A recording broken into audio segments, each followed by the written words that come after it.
سورہ آل عمران کی آیت 151 ہمارے سامنے آتی ہے،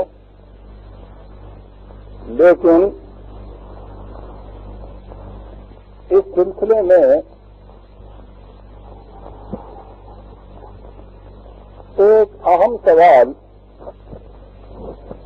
تشریح طلب رہ گیا تھا۔ میں سمجھتا ہوں کہ آگے بڑھنے سے پہلے آج اسی کی وضاحت کر دی جائے۔ آپ کو یاد ہے کہ سلسلہ کلام یوں چلا آ رہا ہے کہ ٹکراؤ ہو رہا ہے جماعت مومنین میں اور ان کے مخالفین میں۔ اس سلسلے میں ایک مقام تک پر یہاں تک کہہ دیا گیا کہ اگر خود نبی اکرم صلی اللہ علیہ وسلم بھی قتل کر دیے جائیں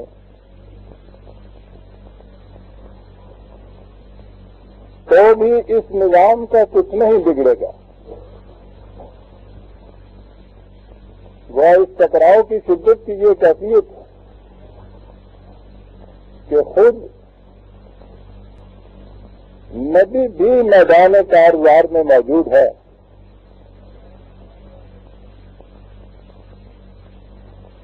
پوری جماعت مومنین نبرد آزما ہے، اور اس سے پہلے دو آیتوں میں تو یہ بھی کہہ دیا گیا کہ یہ کوئی نئی بات نہیں ہے۔ شروع ہی سے یہ انداز چلا آ رہا ہے کہ انبیاء کی جماعت میں ان کی قیادت میں بڑی بڑی لڑائیاں لڑیں، سخت جانگداز مراحل سے وہ گزرے، اور اس کے بعد ان کو کامیابیاں ہوئیں۔ سوال یہ پیدا ہوتا ہے یہ اتنی جنگیں انہیں کیوں لڑنی پڑیں؟ انبیاء کرام ان کی جماعتیں ساتھ، اور قریب قریب ہر ایک کے ساتھ یہ ہوا کہ میدان جنگ تک میں جانا پڑا، ٹکراؤ ہوا، تصادم ہوا، اور خود نبی اکرم صلی اللہ علیہ وسلم اور قدوسیوں کی اس جماعت رضی اللہ تعالیٰ کی، ان کے متعلق تو قرآن کریم میں آپ دیکھیے کتنی شرح و بس کے ان تمام تصادمات کا ذکر آ رہا ہے، کتنی لڑائیوں کا ذکر آ رہا ہے۔ یہ لڑائیاں کیوں ہوئی تھیں؟ قرآن کریم نے اس ساری تفصیل کو ایک لفظ کو اجمالی طور پر سمجھا دیا۔ کہا یہ ہے کہ یہ چیزیں اس لیے ناگزیر ہو گئی کہ ان انبیاء کا مشن یہ تھا، ان جماعتوں کا مقصد یہ تھا کہ دنیا سے ظلم کو مٹا دیا جائے۔ ایک لفظ ظلم مٹانے کے لیے یہ تمام سلسلہ رشد و ہدایت آتا تھا۔ تبلیغ سے، تنظیر سے، تذکیر سے، واضح نصیحت سے، عقل و دلائل سے، علم و بصیرت سے انہیں سمجھایا جاتا تھا کہ ظلم کی روش انسانیت کے خلاف سب سے بڑا جرم ہے۔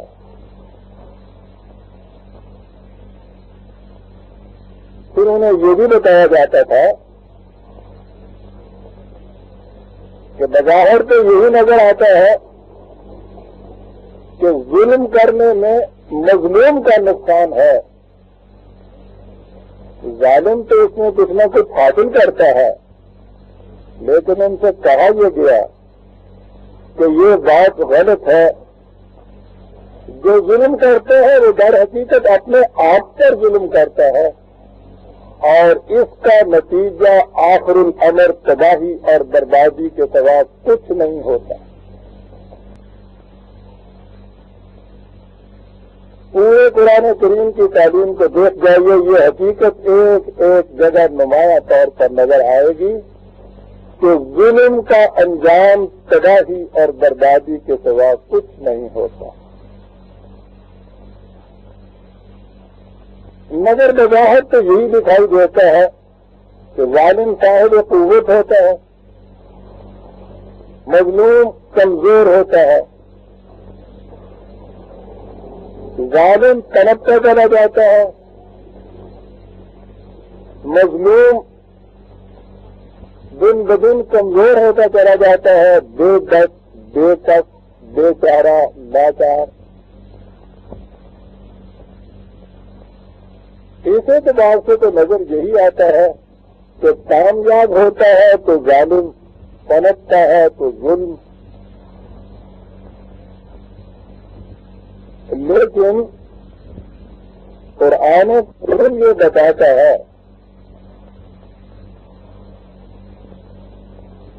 کہ یہ چیزیں تمہارے معیار کے مطابق ان کے فیصلے نہیں ہوتے، ہمارے ایک قانون ہے اس کائنات میں کار فرما، اور اس قانون کا تقاضا یہ ہے کہ ظالم پلٹ نہیں سکتا، ظلم آخر الامر تباہی اور بربادی لا کر رہتا ہے، اور یہی ہے وہ ساری کشمکش، یہی ہے ان تصادمات کی داستان کا ماحصل کہ قومیں ظلم کے ہاتھوں تباہ ہوتی ہیں، برباد ہوتی ہیں، اور یہ جماعتیں جو عدل اور انصاف کو لے کر اٹھتی ہیں، ان کا مقابلہ ہوتا ہے ان ظالم جماعتوں کے ساتھ، اور ظالم بالآخر تباہ اور برباد ہوتا ہے۔ یعنی دنیا کے عام مشاہدے کے خلاف، سطحی مشاہدے کے خلاف میں کہوں گا کہ سطحی مشاہدہ ہمارا یہی بتاتا ہے کہ ظلم کرنے والے پنپتے جاتے ہیں، غریب مظلوم ٹوٹتا چلا جاتا ہے۔ اس کے اگر رغم قرآن اپنا یہ اصول بتاتا ہے، یہ قانون بتاتا ہے کہ یہ ٹھیک ہے، چھوٹے سے پیمانے پہ تھوڑے سے عرصے میں اگر آپ دیکھو گے تو یہی نظر آئے گا، لیکن اگر آپ اسے ذرا پھیلا دو گے تو اس کے بعد تو میں یہ دکھائی دے گا کہ بات یہ نہیں۔ ظلم تباہی لاتا ہے، ظالم برباد ہو کر رہتا ہے۔ اس نے اس کی شہادت میں اقوام سابقہ کی تاریخ پیش کی اور ایک ایک قوم کے متعلق بتایا کہ وہ اس لیے تباہ ہوئی تھی کہ وہ ظلم کرتی تھی۔ وہ اپنے اس قانون کی تائید میں اقوام سابقہ کی تاریخی سرگزشتیں پیش کرتا ہے، اور وہ کہتا ہے کہ ہسٹری سے تم خود پوچھ لو کہ قوموں کی تباہی کا باعث کیا تھا، اور وہ کہتا ہے کہ اس میں سب سے بڑی چیز آپ کو یہی نظر آئے گی کہ جب تک کوئی قوم عدل اور انصاف کر رہی، ترقی رہی، کامیاب و کامران رہی، جب کسی قوم نے ظلم اختیار کیا تو اس کا انجام ہمیشہ تباہی اور بربادی ہوا۔ یہ ہے وہ کشمکش اور ٹکراؤ جو چلا آ رہا ہے۔ ظلم کیا ہوتا ہے، یہ کس کس شکل میں سامنے آتا ہے، قرآن کریم نے بڑی تفصیل سے یہ بیان کیا اور میں چاہتا ہوں کہ آج کی نشست میں مختصر الفاظ میں قرآن کریم کی تعلیم کے نمایاں خد و خال آپ کے سامنے پیش کروں کہ ظلم کیا ہوتا ہے اور کس طرح اس نے بتایا کہ تاریخ کی سرگزشتیں اس کی شہادت میں ہم پہنچاتی ہیں کہ ظالم کی کھیتی پروان نہیں کر سکتی. یہ ہے آج کے ہمارے درس کا موضوع.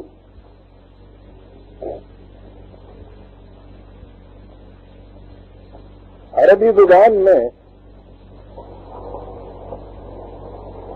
ظلم ایک وسیع معنی پر مشتمل لفظ ہے. اس کے بنیادی معنی ہوتے ہیں کمی کرنا، کسی کے حق میں کمی کرنا، جو کسی کا ڈیو ہے اس سے کم دینا، کسی دوسرے کی ملکیت میں بے جا تصرف کرنا، حد سے آگے بڑھ جانا. اور اسے استعمال کیا جاتا ہے اس معنی میں کہ کسی شے کو جس مقام پر ہونا چاہیے اسے اس مقام پر نہ رہنے دینا. یہ ہے جامع ڈیفینیشن ظلم کی کہ جہاں کسی چیز کو ہونا چاہیے اس کو وہاں نہ رہنے دینا اور اس کے بعد توازن بگاڑ دینا، بیلنس خراب کر دینا، ایکویلیبرم توڑ دینا، اسے فساد کہا جاتا ہے. ظلم کے مقابل میں قرآن کریم جو لفظ آیا ہے وہ تو عدل ہے، لیکن ظلم کا جو نتیجہ بتایا ہے وہ ہے فساد. اور فساد کے معنی ہے توازن بگاڑ دینا اس طرح کہ جو شاید جہاں ہونی چاہیے اسے وہاں نہ رہنے دینا، جو کسی کا ڈیو ہے وہ اسے نہ دینا، جو نہیں ڈیو وہ دے دینا، جو کسی کا واجب حق ہے وہ اس سے دبا دینا، اس میں کمی کر دینا، حد سے آگے بڑھ جانا. یہ تمام چیزیں ظلم کہلاتی ہیں. اور یہیں سے آج ظلم تو یہ لفظ لائے ہیں جس کے معنی تاریکی اور اندھیرے کے ہیں. ہم بھی اپنے یہاں کہتے ہیں جب یہ کہتے ہیں کہ شاید اندھیر مچا ہوا ہے اس کے معنی ہی ظلم ہو رہا ہے. تو ظلمتوں کے معنی ہوتے ہیں تاریکی، لیکن یہ تو عربی زبان ہے نا، یہ صرف اس طریقے کے لیے بولا جاتا ہے کہ جہاں عام حالات میں روشنی ہونی چاہیے وہاں روشنی نہ ہو.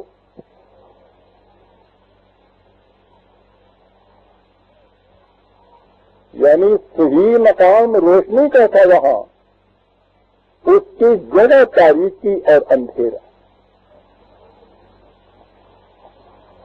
ظلم کسی نوعیت میں بھی آئے اس کا ماحصل یہی ہے کہ جہاں روشنی ہونی چاہیے وہاں تاریکی اور اندھیرا چھا جاتا ہے، اندھیر چھا جاتا ہے جسے آپ کہتے ہیں. ظلم کیا ہوتا ہے؟ قرآن کریم نے مختلف آیات میں اس کی تشریح کر دی. آپ کو پتہ ہے قرآن کا انداز یہ ہے کہ وہ عربی مبین میں ہے، زبان کے اعتبار سے واضح، صاف، نکھری ہوئی عربی زبان کی کتاب. قرآن سمجھنے کے لیے سب سے پہلے عربی زبان کی طرف رخ کرنا چاہیے، وہاں کے الفاظ کے معانی متعین کیے جائیں، اور پھر دوسرا قرآن نے طریقہ اپنے سمجھنے کا یہ بتایا کہ ہم آیات کو پھیر پھیر کر لاتے ہیں، ایک بات مختلف مقامات پر بیان کرتے ہیں اور اس سے ان معانی اور مفاہیم کی وضاحت ہو جاتی ہے.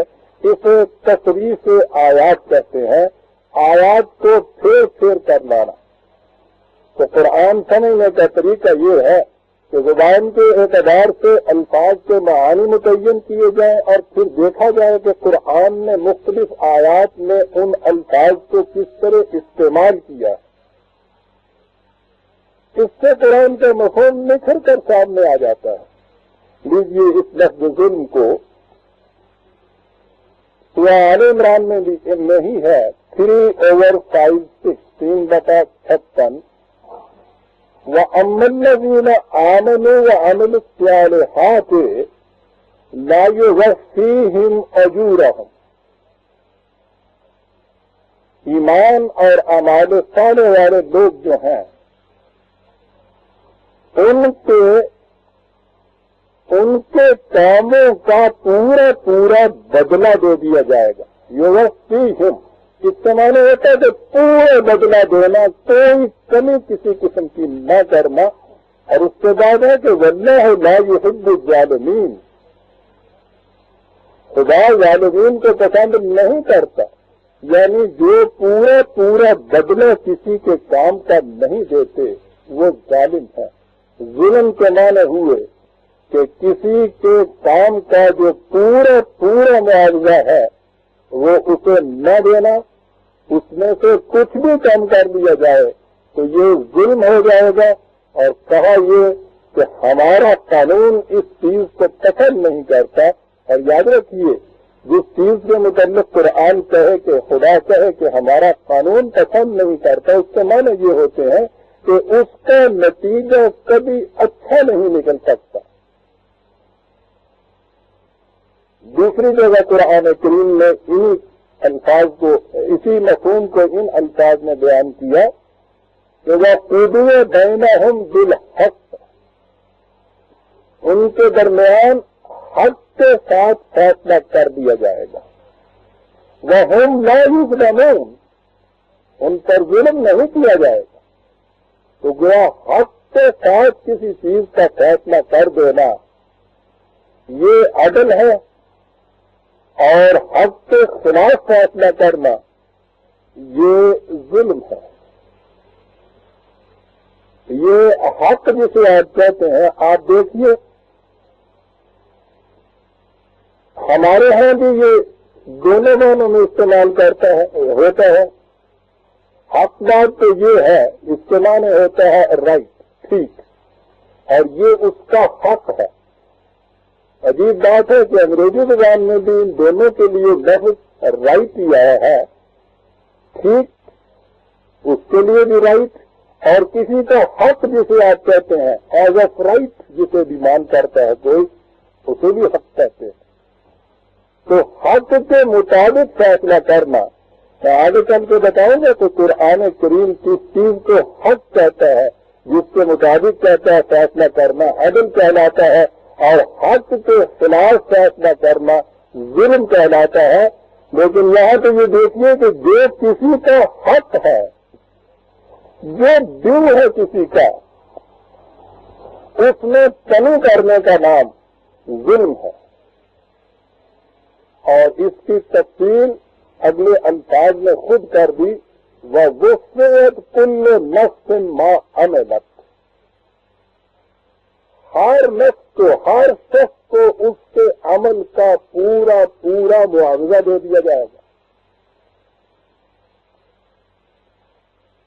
جو حق ہے اس کا, اس میں کوئی کمی نہیں کی جائے گی. وَهُوَ عَالِمٌ بِمَا يَفْعَلُونَ, اور خدا کا قانون مکافات جانتا ہے کہ کسی نے کیا کام کیا ہے, اور اس کام کا ڈیو کیا ہے, اس کا معاوضہ کیا ہے, اسے ملنا کیا چاہیے. جو کچھ اسے اس کے کام کا معاوضہ ملنا چاہیے ٹھیک اسے ادا کر دینا, اور اس میں کسی قسم کی کمی نہ کرنا, یہ ہوا عدل. اور اس میں کوئی کمی کر دینا یہ ہوا ظلم. 39/69 70 39/69 یہ ہے قرآن کی روح سے مختصر الفاظ میں ظلم کی تعریف. جو کسی کا ڈیو ہے وہ اسے نہ دینا, اور اس سے اگلی چیز یہ کہ جو کسی کا حق ہے وہ اس سے چھین لینا. اب اس کی مثالیں قرآن کریم میں مختلف مقامات پر دی ہیں. موضوع یہ اتنا بڑا ہے، جیسا میں نے عرض کیا کہ قرآن کریم تو یہاں سے وہاں تک کسی ایک ہی نقطے کی وضاحت بیان کرتا چلا جاتا ہے، اور بنیادی نقطہ ہی یہ ہے حقیقت میں کہ دنیا میں نظام عدل قائم کیا جائے. اور یاد رکھیے کہ قرآن صرف عدل کا نظام ہی نہیں قائم کرتا، وہ احسان کا نظام بھی قائم کرتا ہے. عدل کے معنی تو ہے پورا پورا کسی کو دے دینا، برابر، صحیح بیلنس اس کا.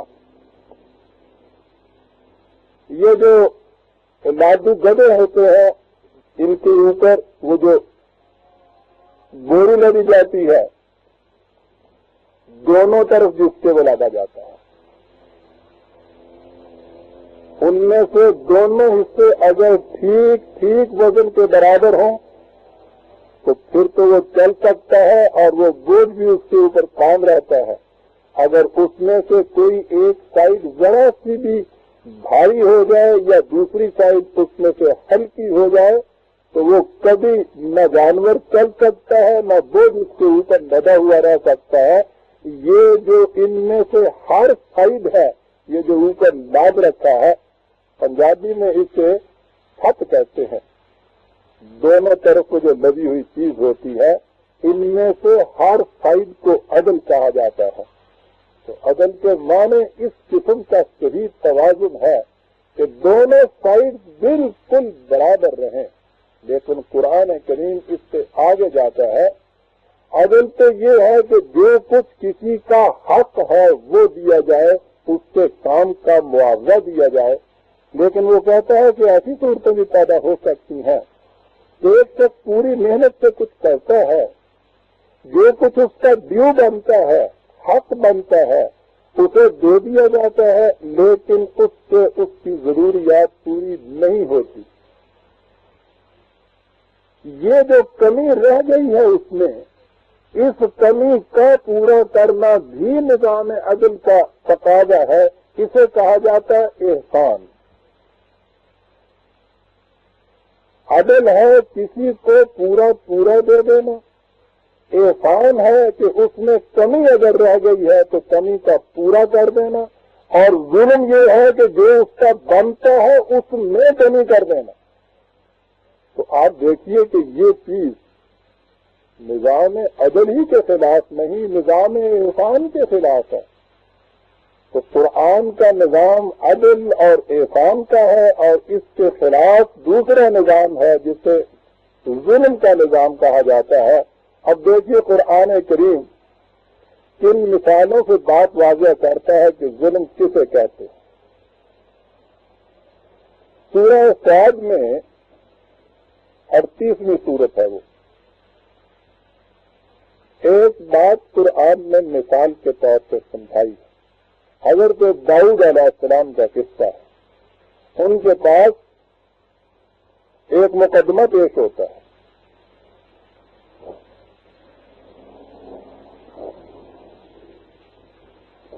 میں نے عرض کیا ہے کہ قرآن کا انداز مثالوں کے ذریعے سے بات کو واضح کرنا ہوتا ہے.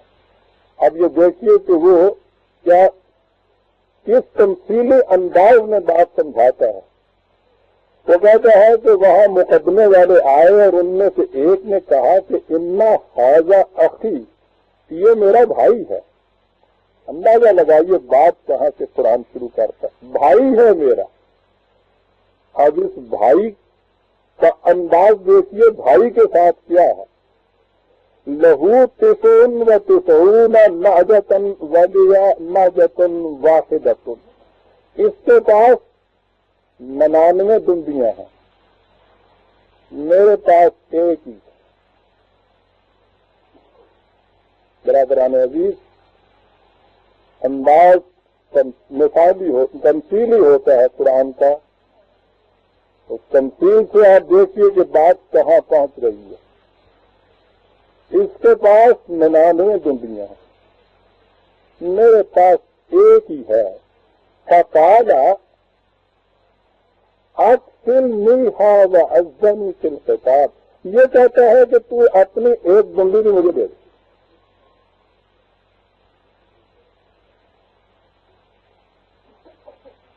کتنی بڑی حقیقت کہہ گیا ہے قرآن۔ ظلم کا سارا معاشی نظام برادران عزیز اس بنیاد پہ ہے کہ جس کے پاس 99 ہے وہ کبھی بھی اسی کے پاس آ جائے، جس کے پاس 1 ہے اس کے پاس 1 بھی نہ رہے۔ مایا کو مایا ملے کر کے لمبے ہاتھ، تلسی داس غریب کی کوئی نہ پوچھے بات۔ جہاں 99 ہوتے ہیں وہیں اس ایک والے کا بھی وہیں جا کے مل جاتا ہے۔ پورا نظام یہ ہے اکنامک سسٹم جسے آپ غلط بنیادوں پہ کہتے ہیں کہ ویلتھ ایکیومولیٹ ہونی شروع ہو جائے، دولت ایک جگہ مرتکب ہونی شروع ہو جائے۔ کہاں سے وہ مرتکب ہوتی ہے؟ آسمان سے تو برستی نہیں ہے۔ یہ جن کے پاس 1 ڈنڈیاں ہیں نا، ان کی 1 بھی اس کے پاس چلی جائے جس کے پاس پہلے 99 ہیں۔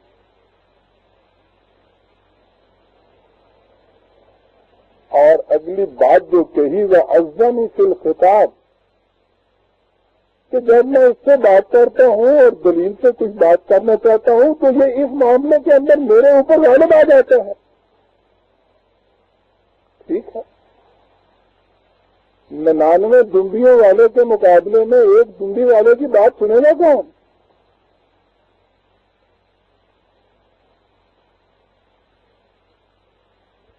وہ زور والا جو ہے وہ 100 ہوں، یہ بھی ہمارے یہاں 7 20 140، لیکن اس کے حساب میں اٹھا ہوتا ہے۔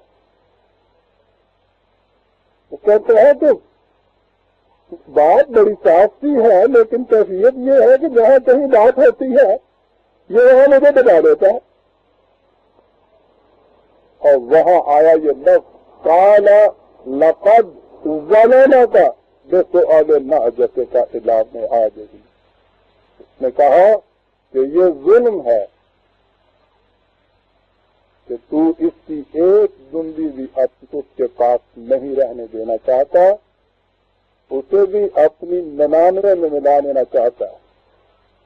اور آگے قرآن نے پھر وہ تو اصول بیان کرتا ہے وَإِنَّ كَثِيرٌ مِّنَ الْخُلَطَاءِ لَيَبْغِي بَعْضُهُمْ عَلَىٰ بَعْضٍ، حقیقت یہ ہے کہ جتنے بھی کاروبار میں شریک ہوتے ہیں ایک دوسرے کے ساتھ، ان کی کیفیت یہ ہوتی ہے کہ 99 والا پوری کوشش یہ کرتا ہے کہ جس کے پاس 1 ہے وہ بھی میرے پاس آ جائے۔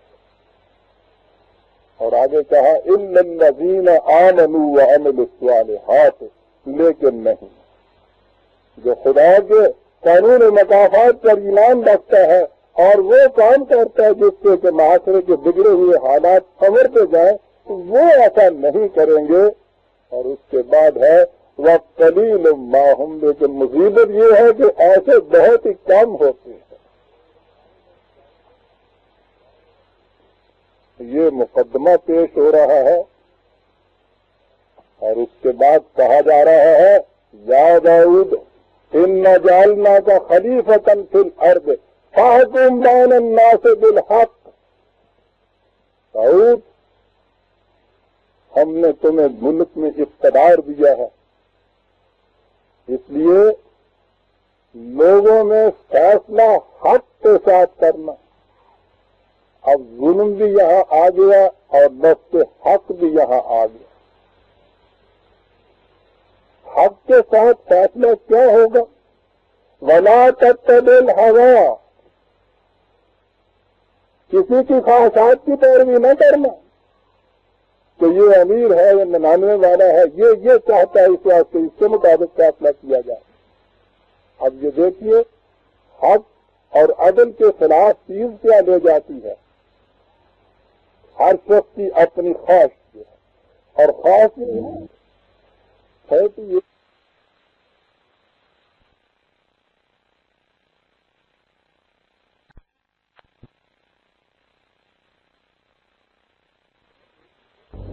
ہے لیکن ان کی باتوں میں اس کا ذرا پاس منظر پہلے سننے کے واقعہ کیا ہے.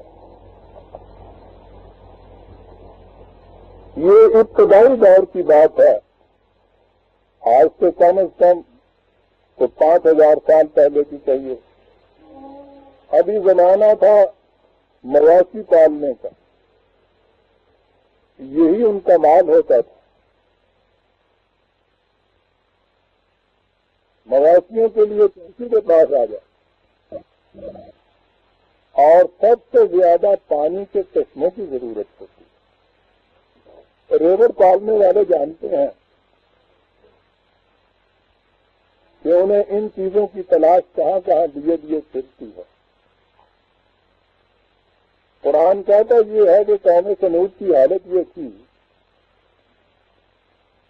کہ پانی کے چشموں پر، نخلستانوں پر، چراگاہوں پر بڑے بڑے سرداروں نے قبضہ جما رکھا تھا اور غریبوں کے جانوروں کو پانی پینے کے لیے نہیں ملتا تھا. پھر دوسری مثال اب سامنے آ گئی ہمارے.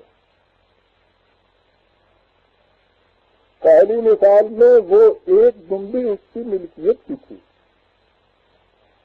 اس مثال میں خدا کا وہ رزق جو اس نے بلا مزد و معاوضہ بغیر قیمت کے دنیا میں بکھیر رکھا ہے. اور رزق کے معنی یہ ہے کہ ہر جاندار کو اس کی ضروریات کے مطابق وہاں سے ملتا چلا جائے. تو قرآن کریم نے یہ بتایا ہے کہ وہاں کا نظام یہ تھا کہ رزق کے ان سرچشموں پر یہ بڑے بڑے جاد اقتدار قابض تھے. غریبوں کی اونٹنی کو پانی نہیں پینے دیتے تھے. حضرت صالح علیہ السلام نے یہی چیز ان سے کہی کہ یہ ظلم ہے. ان کے ساتھ معاہدہ ہوا کہ سب جانوروں کی باریاں مقرر کر دی جائیں. اپنی اپنی باری پہ سب جانور جا کے پانی پیئیں. وہ غریب کا ہو وہ امیر کا ہو، وہ پیاس تو دونوں کو یکساں لگتی ہے. ان کو یکساں پانی چاہیے.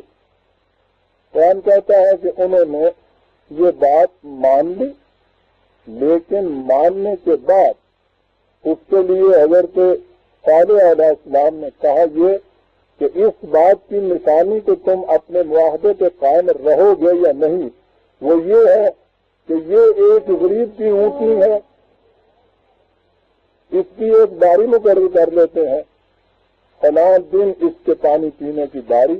اگر تم نے اسے پانی پینا دیا تو یہ سمجھ لیا جائے گا کہ تم اپنے معاہدے پر قائم ہو، اور اگر تم نے روک دیا تو یہ سمجھ لیا جائے گا کہ تم دھاندلی مچانا چاہتے ہو. انہوں نے اس کو مان لیا، لیکن اس کے بعد قرآن کہتا ہے کہ انہوں نے اس اونٹنی کو مار ڈالا اور اس طرح سے انہوں نے بڑا ظلم کیا. وَآتَيْنَا ثَمُودَ النَّاقَةَ مُبْصِرَةً فَظَلَمُوا بِهَا 17/69.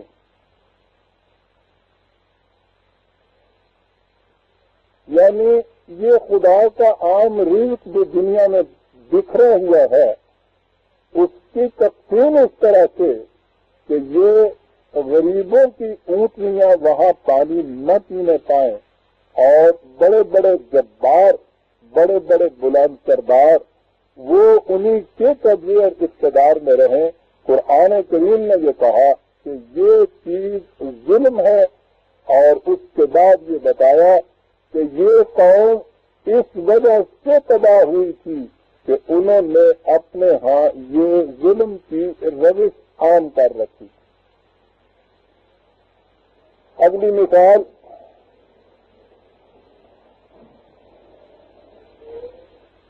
قوم شعیب کی علیہ السلام. وَإِنْ كَانَ أَصْحَابُ الْأَيْكَةِ لَظَالِمِينَ. یہ شعیب کی قوم بھی مدین کی قوم اصحاب الایکہ ان سب کو ایک ہی کو کہا جاتا ہے. 15/78 کس کا ریفرنس تھا جو میں نے ابھی آیت تلاوت کی. ان کا جرم کیا تھا؟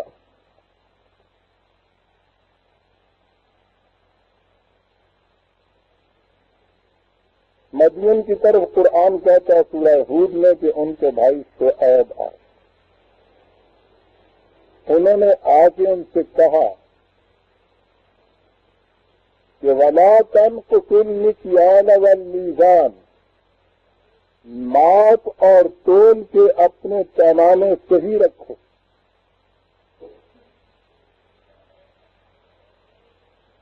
وَيَا قَوْمِ أَوْفُوا الْمِكْيَالَ وَالْمِيزَانَ بِالْقِسْطِ، یہ پیمانے عدل کے مطابق قائم رکھو. وَلَا تَبْخَسُوا النَّاسَ أَشْيَاءَهُمْ، لوگوں کی چیزوں میں کمی مت کیا کرو. وَلَا تَعْثَوْا فِي الْأَرْضِ مُفْسِدِينَ، یہ فساد ہے، یہ ناہمواریاں پیدا کرنا ہے معاشرے کے اندر. ایسی ناہمواریاں مت پیدا کرو. بات تو یہ یوں کہی گئی جیسے یہ ناپ اور تول کے پیمانوں اور وزن کے بتوں سے متعلق ہے، لیکن جیسا میں نے عرض کیا ہے قرآن بات تو ایک مقام کی کرتا ہے، اصول دیتا ہے. اس نے یہ بنیادی اصول دیا ہے اکنامک سسٹم کا. یہ کیا چیز ہے جو وہ بیان کر گیا؟ یہ اس کی تو ریفرنس تھی 11/84-85. دوسرے مقام میں سورہ تطفیف میں قرآن کریم نے اس کی وضاحت کی ہے. ویل للمطففین، کمی کرنے والوں کا انجام تباہی ہے. لفظی ترجمہ یعنی الذین، یہ وہ لوگ ہیں اذا اکتالوا علی الناس یستوفون، جب لوگوں سے لیتے ہیں تو اپنا پورا ڈیو لیتے ہیں، پورا ماپ تول کر جسے کہتے ہیں وہ پورا لیتے ہیں. وَإِذَا قَالُوهُمْ أَوْ وَزَنُوهُمْ يُخْسِرُونَ، انہیں جب دیتے ہیں تو پورا نہیں دیتے، جسے کہتے ہیں ڈنڈی مار لیتے ہیں، پورا نہیں دیتے. آپ دیکھیے یہ ایک اصول ہے بنیادی معاشیات کا. غلط نظام معاشی چلتا ہی اسی پر ہے کہ کسی کی محنت کا پورا معاوضہ اسے نہ دیا جائے.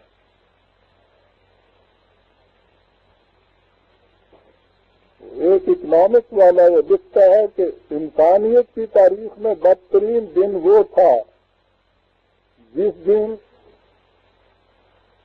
کسی زمیندار کا غلام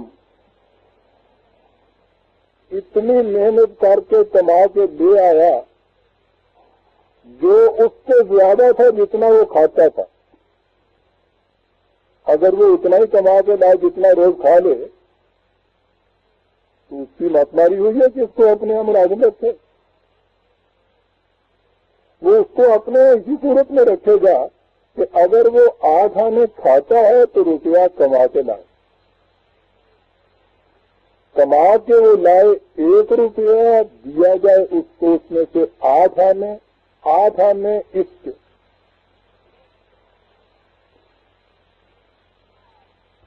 غلط اکنامک سسٹم کی بنیاد اس پر ہے. اس آیت میں جو میں نے ابھی تلاوت کی ایک چیز بڑی ہی بلند ہے، عام طور پہ وہ نگاہ میں نہیں آتی، اور وہ یہ ہے قرآن نے کہا وَإِذَا قَالُوهُمْ أَوْ وَزَنُوهُمْ، یہ نہیں کہا کہ جب لوگوں کی چیزوں کو ماپتے ہیں یا تولتے ہیں. کہا یہ ہے کہ جب یہ انسانوں کو تولتے ہیں اور ماپتے ہیں تو ان کا وزن پورا نہیں دیتے. قالوہم او وزنوہم.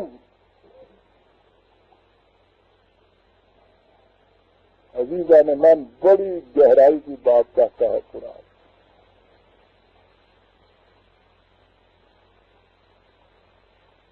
کسی انسان کا آن میرٹ جو کچھ اس کا ڈیو ہو سکتا ہے، قرآن ہی کے لفظ بیان کروں کہ جب انسان کو یہ تولتے ہیں یا اس کو ماپتے ہیں تو اس کا پورا تول اور ماپ اسے نہیں دیتے، اس میں کمی کر دیتے ہیں.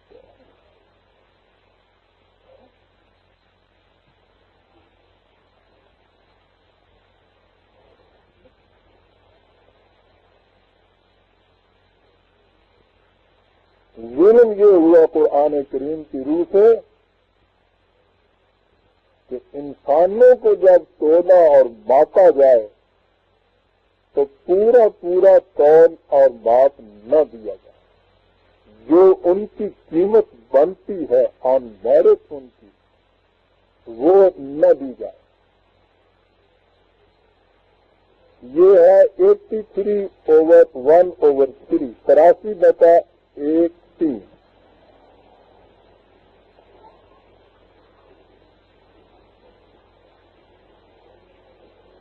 اسی قوم مدین کا دوسرا واقعہ قرآن کریم نے حضرت موسیٰ علیہ السلام کے قصے میں بیان کیا ہے.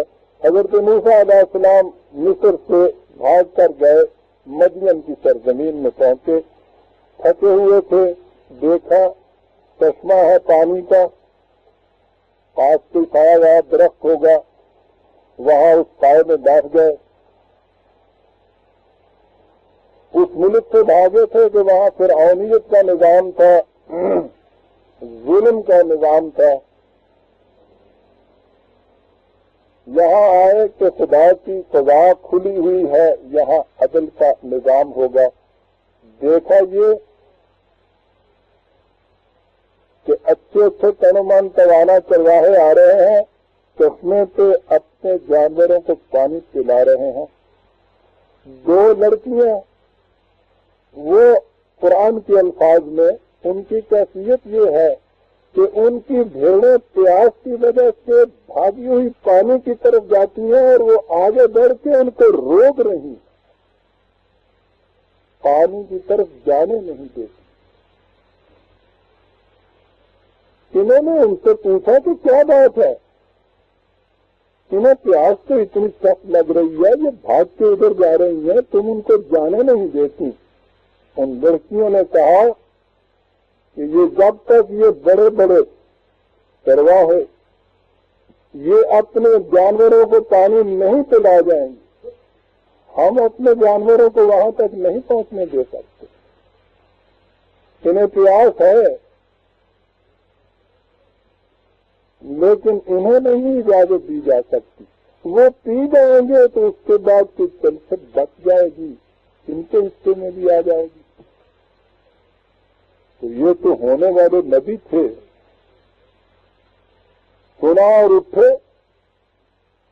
اور جا کے پہلے ان کی ڈولیوں کو پانی پلا دیا. قرآن کہتا ہے اس کے بعد پھر وہیں آ کے بیٹھ گئے، ایک ٹھنڈی سانس بھری اور کہا کہ باہر زمینوں کے راستے ہیں آسمان آباد.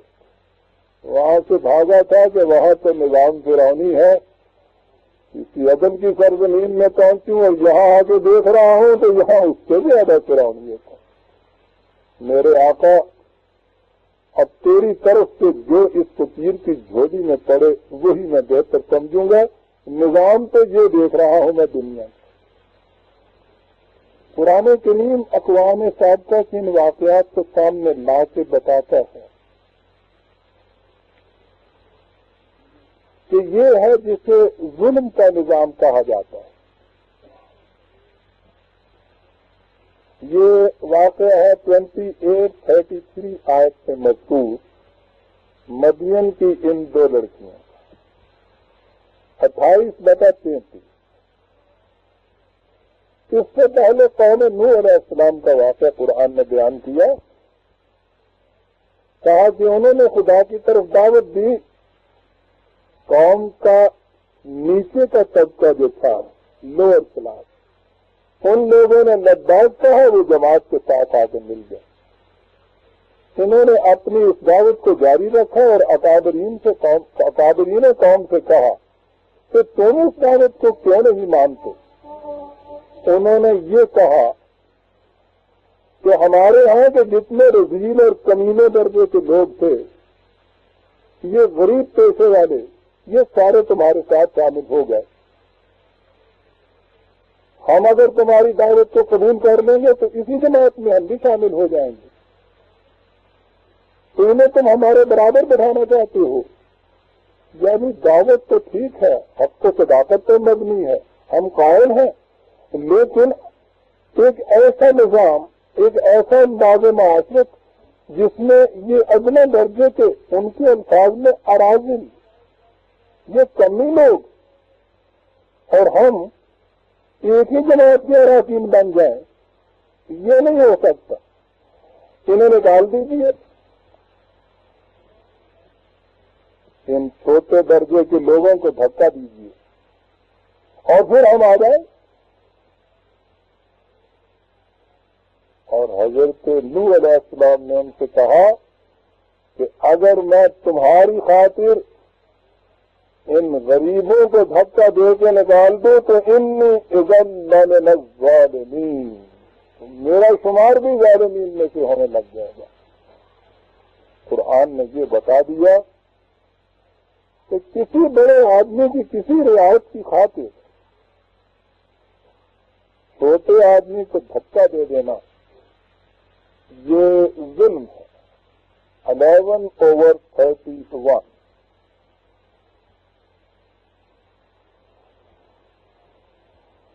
قرآن کریم ظلم کی یہ مثالیں دیے چلا رہا ہے. اس کے بعد وہ اصول بیان کرتا ہے.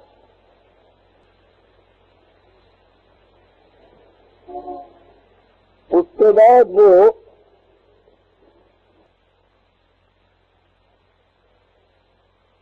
وہ اصول بیان کرتا ہے. تو کہتا ہے کہ یہ سب قومیں وہ تھیں کہ جنہیں بڑی قوت حاصل تھی، بڑی شان و شوقت، دولت و ثروت، قوت اور اقتدار، لیکن ان میں سے ہر قوم کا انجام تباہی اور بربادی ہوا. اور یہ اس لیے ہوا، یہ ہے وہ مقام کہ جہاں نظر آتا ہے قرآن کس جگہ لے جانا چاہتا ہے. اس لیے نہیں کہ ان کی سطح میں کوئی کمی آ گئی، ان کے سامان اور اسباب میں کسی قسم کی کمی واقع ہو گئی، یہ چیزیں نہیں. وہ کہتا ہے یہ سب فراوانیوں سے انہیں حاصل تھی، لیکن اس لیے تباہی ہوئی کہ ہمارا قانون یہ ہے کہ انہ لا یفلح الظالمون، خدا کبھی ظلم کرنے والوں کی کھیتیوں کو پروان نہیں چڑھنے دیا کرتا. 6/136.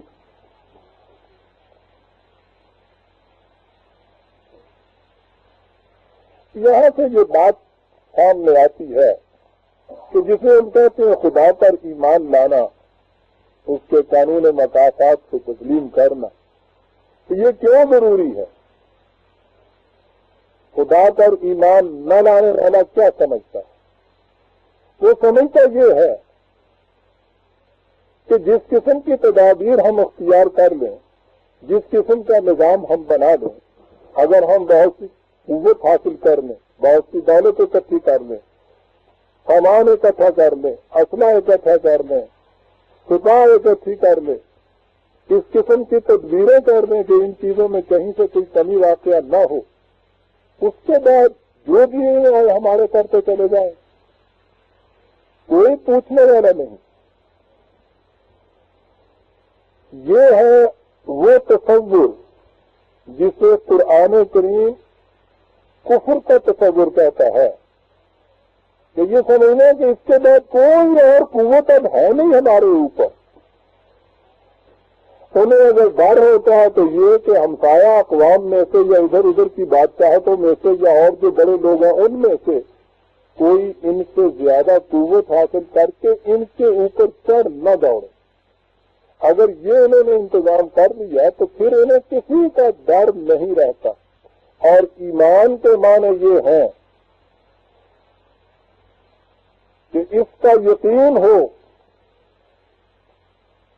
کہ اس کے باوجود ایک بالادست اور قوت ہے،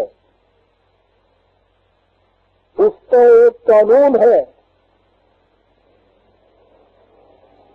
اور وہ قانون اس قدر اٹل ہے کہ انسانوں کی تمام کوششوں اور تدابیر کے الرغم وہ قانون اپنا کام کرتا چلا جاتا ہے. اور قانون یہ ہے کہ وہ ظالم کی کھیتی کو پنپنے نہیں دیتا. اس ایمان کا نتیجہ آپ سوچیے کیا ہوتا ہے. اگر واقعی ایک قوم مومن ہے، اس کا ایمان ہے کہ اصول یہاں یہ ہے کہ ظالم کی کھیتی پنپ نہیں سکتی، ظاہر ہے کہ وہ ظلم کرے گا ہی نہیں. اور اگر اس سے ایمان نہیں ہے تو جب کوئی شخص قوت اور دولت اکٹھی کر لے، جمعیت اکٹھی کر لے، کون سی چیز ہے جو اسے ظلم سے روک دے؟ آپ نے دیکھا ہے ایمان کتنی اہم چیز ہے اور وہ کہاں کام آتا ہے. ایمان اس سے کہ انہ لا یفلح الظالمون،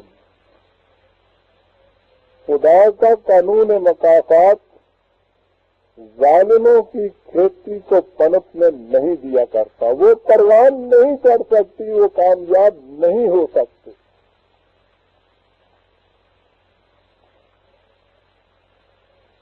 وہ اقوام سابقہ کو سامنے لاتا ہے.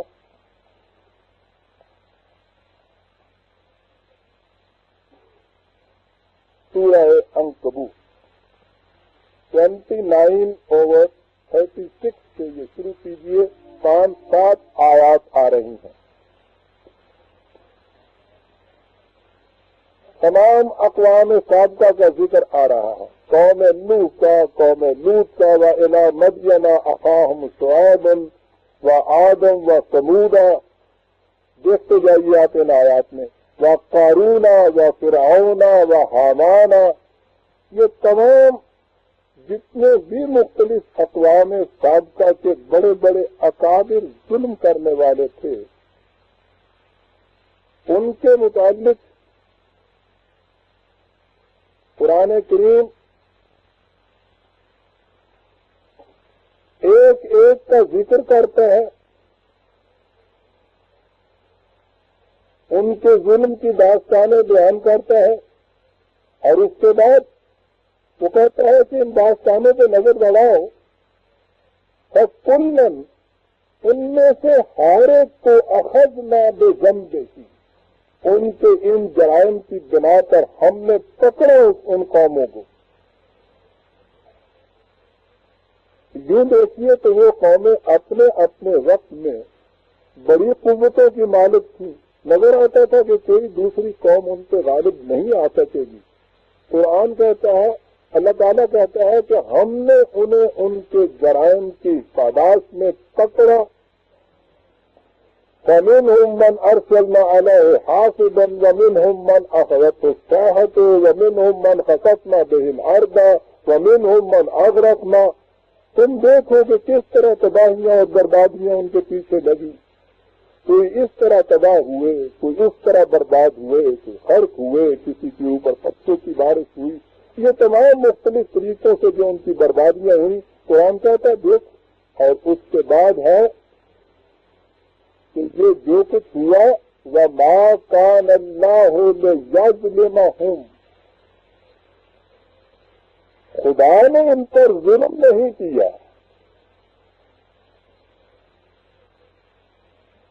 بظاہر تو یوں نظر آئے گا نا کہ ایک قوم کو اس طرح سے پکڑ لینا اور تباہ کر دینا یہ بھی ظلم ہے. قرآن کہتا ہے کہ نہیں. کسی کے جرم کی پاداش میں اس کو گرفت کرنا یہ ظلم نہیں ہے. اور گرفت کرنا کیا، وہ تو سمجھانے کا طریقہ ہے.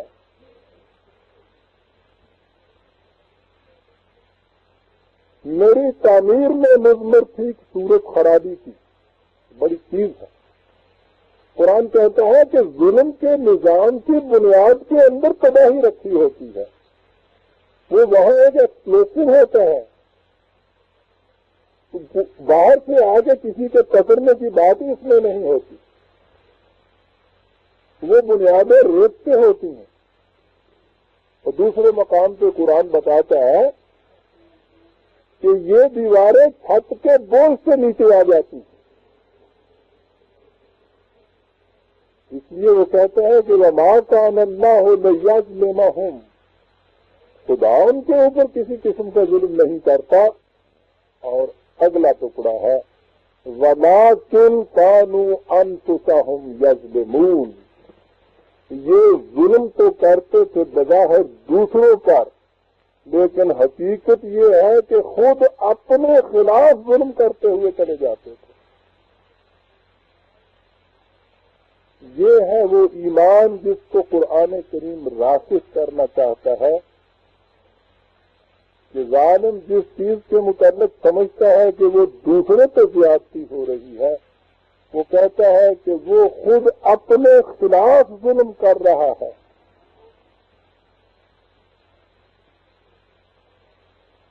اور اسی کا یہ نتیجہ ہے کہ آخر الامر وہ قومیں تباہ اور برباد ہو کر رہتی ہیں.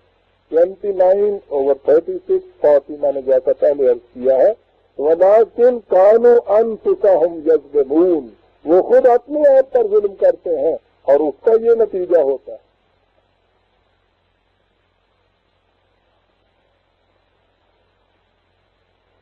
سورہ انبیاء میں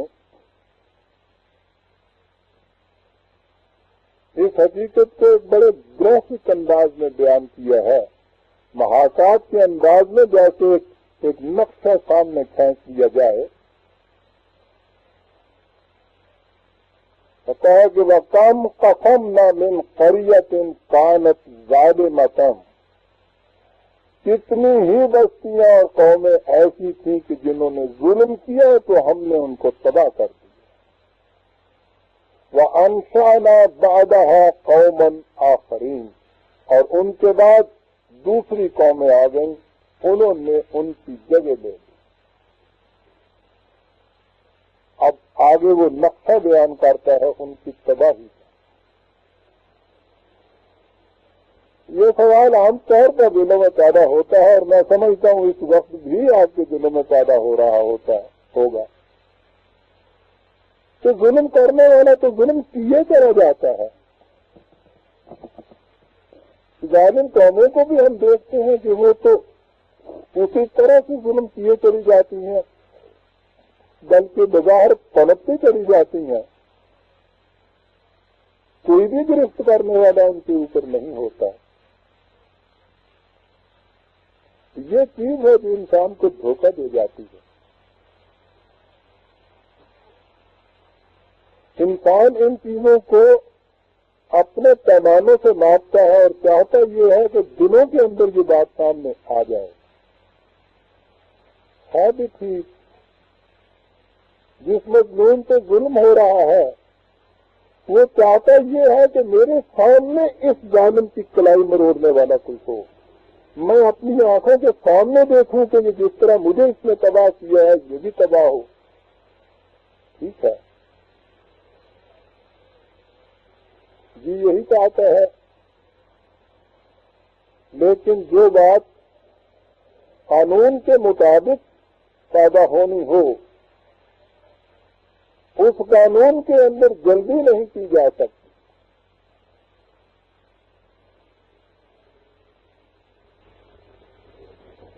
تخم ریزی کرنے میں اور فصل پکنے کے درمیان 6 مہینے کا وقت ضروری ہے.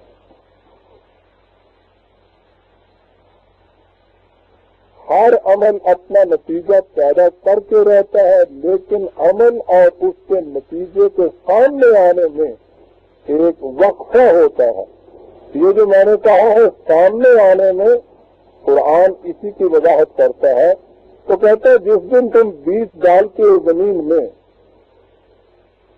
وہ جو آخری دن کھیتی پکنی ہے اور اس میں دانا پڑنا ہے، اس کا پروسیس اور اس کا عمل تو اسی دن شروع ہو جاتا ہے.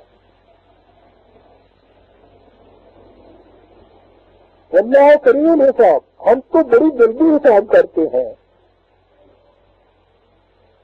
اسی دن شروع ہو جاتا ہے اس کا نتیجہ مرتب ہونا. لیکن وہ اپنی آخری شکل میں، محسوس شکل میں، جس شکل میں تم چاہتے ہو کہ تمہارے سامنے آئے، اس میں کچھ وقت لگتا ہے.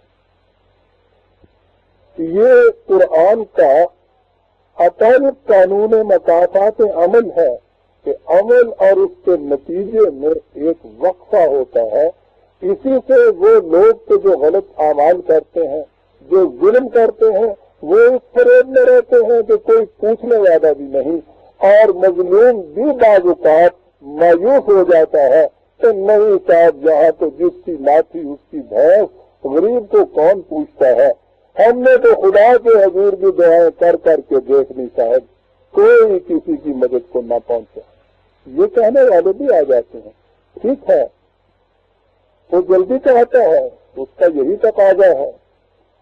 وہ کہتے ہیں کہ ہم نے مانا کہ تغافل نہ کرو گے، لیکن خاک ہو جائیں گے ہم تم کو خبر ہونے تک.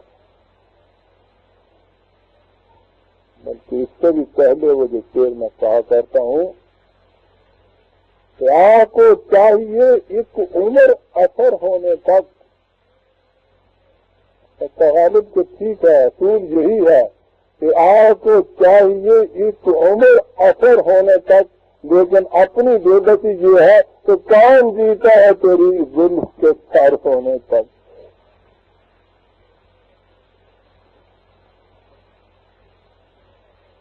وہ یہی چاہتا ہے، لیکن اس کا قانون اٹل ہے. وہ تو افراد کی خواہشات کے تابع نہیں چلتا. جو جینے آئے کر دیکھیے، پانی میں جتنا وقت لینا ہے کھولنے میں، آگ نیچے جتنی جیتا جلائیے، وہ تو اتنا وقت لے کے کھولنے جائے. ذہن میں منضمن ہونے کے لیے جتنا وقت لینا ہے، وہ وقت لے کے ہی منضمن ہوگا. ڈاکٹر کتنا ہی شفیق و غمخوار کیوں نہ ہو، وہ اس عرصے میں کمی نہیں کر سکتا. کسان کے بچے بھوکے کیوں نہ مر رہے ہوں، وہ فصل تو پکنے کے بعد ہی گھر آئے گی اور اس میں 6 مہینے کا وقت لگے گا. یہ اصول ہے جو کسی کی خاطر نہیں ٹوٹتا، اور یہ اس لیے مہلت کا وقفہ ہوتا ہے کہ اس دوران میں بھی اگر وہ قوم اپنی حالت میں تبدیلی پیدا کرنا چاہتی ہے تو قبل از وقت اسے تباہ نہ کر دیا جائے، اس کو موقع دیا جاتا ہے تبدیلی پیدا کرنے کا. یہ ایک دوسرا موضوع ہے جسے دوسرے وقت تفصیل سے میں عرض کروں گا کہ قرآن کا قانون مکافات عمل اور قانون تدریج امہال جسے کہتے ہیں، مہلت دینا بتدریج ایک چیز کو کرنا. نفس تدریجہم قرآن کہتا ہے، انہیں ہم تدریجاً درجہ بدرجہ 22 سٹیجز آہستہ آہستہ دیے جا رہے ہیں اس مقام کے. اس دوران میں ان کے احساس و شعور میں بھی نہیں ہوتا کہ ہمارے خلاف کچھ ہو رہا. وہ کہتے ہیں اس دوران میں عذاب ان راہوں سے آتا ہے من حیث لا یشعرون، جن کا انہیں احساس و شعور بھی نہیں ہوتا. اب دیکھیے کہ اس کے متعلق قرآن کیا کہتا ہے، فَلَمَّا أَحَسُّوا بَأْسَنَا. ہمارے قانون کے مطابق تباہی تو یہ جو جن قوموں کا ذکر کر رہا ہے کہ ان کے ظلم کی وجہ سے انہیں تباہ کیا، کہتے ہیں ان کی تباہی تو بتدریج غیر محسوس طور پر چلے آ رہی تھی. فَلَمَّا أَحَسُّوا بَأْسَنَا، جب انہوں نے اس تباہی کو محسوس شکل میں اپنے سامنے دیکھا، اِذَا هُم مِنْهَا يَرْكُضُونَ، تو لگے بھاگنے وہاں سے. اس شکل میں وہ تباہی سامنے آ گئی، اعمال کے نتائج مرتب ہو گئے، فصل پس گئی۔ جب انہوں نے دیکھا تو کہتا ہے کہ لگے بھاگنے، لا ترکضوا، ہمارے قانون مقاصد میں آواز بھی، کہاں بھاگے جا رہے ہو؟ اب تم کہیں بھاگ کر نہیں جا سکتے، ورجعوا الی ما اترفتم فیہ، چلو وہیں چلو ان آستانیوں کے اندر کے جن کی وجہ سے تم نے اتنے مظالم کر رکھے تھے ان لوگوں کے اوپر۔ کیا الفاظ ہیں قرآن، چلو وہیں، کہاں جا سکتے تم بھاگ کر، لوٹو وہیں، ومساکنکم، ان بڑے بڑے محلات کے اندر تو جہاں بیٹھے ہوئے تم سمجھتے تھے کہ کسی کی گرفت تمہارے اوپر نہیں ہو سکتی، چلو وہیں واپس، کیوں وہاں واپس چلو، اسی ساز و سامان کے اندر، انہی محلات کے اندر واپس چلو، لعلکم تسألون، تاکہ وہاں موقع پر پہنچ کر تم سے پوچھا جائے کہ یہ کس کی محنتوں کے سرمایہ سے جو کس کے اوپر تم اس طرح سے ایسا مانیہ کیا کرتے تھے، پوچھا جائے تم۔ ثم لتسألن یومئذ عن النعیم، اس وقت تم سے پوچھا جائے گا کہ یہ جو آسائشیں اور نعمتیں تم نے اس طرح سے حاصل کی تھی، اتنا اس میں سے خود کمایا تھا تم۔ تو کہتا ہے کہ یہ کیفیت ہوتی ہے آخر الامر، ظلم کی بنا پہ جو کچھ حاصل کیا جاتا ہے وہ خود ہی ان کی تباہی کا موجب بن جاتا ہے۔ 21/11/12، 21/11/12 بن۔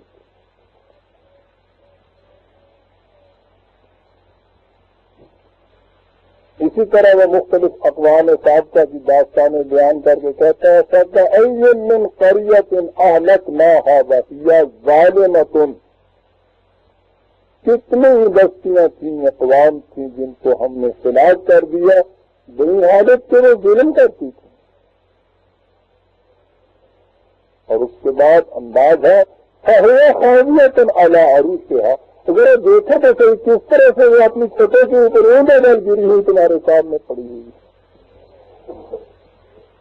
ہے۔ تاریخ کا اسٹوڈنٹ اس کی بات دے سکتا ہے جب وہ ان بڑی بڑی قوموں کے حالات پڑھ کے، جن کی سویلائزیشن، جن کی تہذیب دنیا میں ضرب المثل ہے، ان کا انجام جب وہ دیکھتا ہے تو آج جتنے بھی ریسرچ اسکالر ہیں وہ ہر قوم، ہر تہذیب کی تباہی کے بعد اسی نتیجے پہ پہنچتے ہیں کہ انہوں نے اپنے ہاں ظلم کا رواج رکھا تھا، اس وجہ سے ان کی کیفیت ہوئی۔ تو قرآن اس کے جواب میں وہ کہتا ہے کہ دیکھو کس طرح سے یہ عمارتیں اونڈے میں گری ہوئی ہیں، وَبِئْرٍ مُعَطَّلَةٍ، ان کے کنویں برباد ہوئے تمہارے سامنے ہے، وَقَصْرٍ مَشِيدٍ، ان کے بڑے بڑے مضبوط محل کھنڈرات میں تبدیل ہوئے تمہارے سامنے۔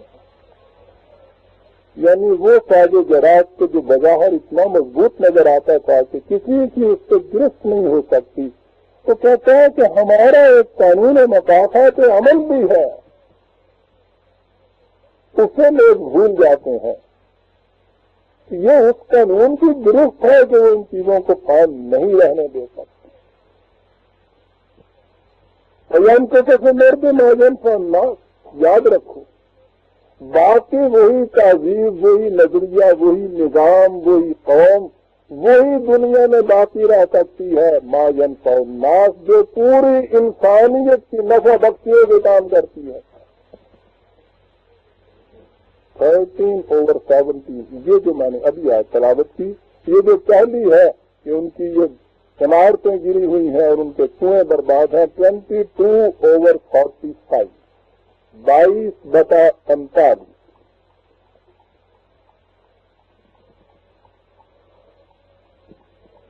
انہی اقوام کا ذکر کرنے کے بعد ایک بڑے خوبصورت انداز میں قرآن نے بات کری۔